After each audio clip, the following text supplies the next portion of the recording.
ന്യൂനപക്ഷ സ്കോളർഷിപ്പ് വെട്ടിക്കുറച്ചതിൽ വ്യക്തമായ വിശദീകരണം നൽകാതെ സർക്കാർ. ന്യൂനപക്ഷ സ്കോളർഷിപ്പിനായി അനുവദിച്ച തുകയും മറ്റു പദ്ധതികളും പറഞ്ഞ മന്ത്രി സ്കോളർഷിപ്പ് 50% വെട്ടിക്കുറച്ചതിനെക്കുറിച്ച് നിശബ്ദത പാലിക്കുന്നു. സ്കോളർഷിപ്പ് വെട്ടിക്കുറച്ചുകൊണ്ട് പൊതുഭരണ വകുപ്പ് പുറത്തിറക്കിയ ഉത്തരവിനെക്കുറിച്ച് മന്ത്രി അജ്ഞത പാലിക്കുകയാണ്.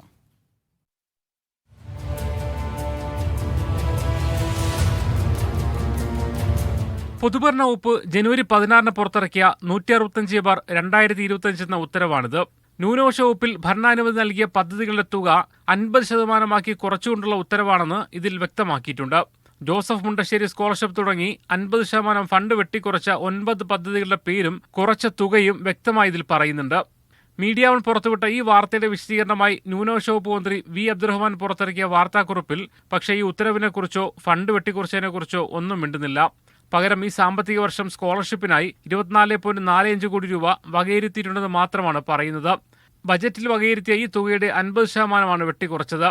അർഹമായ എല്ലാവർക്കും ഈ വർഷം സ്കോളർഷിപ്പ് വിതരണം ചെയ്യുമെന്ന് പറയുന്ന മന്ത്രി 50% വെട്ടിക്കുറച്ച് പുനഃസ്ഥാപിച്ചുവെന്നും വ്യക്തമാക്കുന്നില്ല. പ്രതിപക്ഷ നേതാവും ചില മാധ്യമങ്ങളും തെറ്റിദ്ധാരണ പരത്തുകയാണെന്ന ആരോപണം ഉന്നയിക്കുകയും ചെയ്യുന്നുണ്ട് മന്ത്രി. സ്കോളർഷിപ്പ് വെട്ടിക്കുറച്ച വാർത്ത മീഡിയ വൺ പുറത്തുകൊണ്ടുവന്നതിന് പിന്നാലെ വലിയ പ്രതിഷേധം മുസ്ലിം സംഘടനകളിൽ നിന്നും ക്രൈസ്തവ സഭയിൽ നിന്നും ഉയർന്നിരുന്നു. പ്രതിപക്ഷ നേതാവ് കൂടി ഈ വിഷയം ഏറ്റെടുത്തോടെയാണ് വിശദീകരണവുമായി മന്ത്രി രംഗത്തെത്തിയത്. Muhammad Aslam, media one, Kozhikode.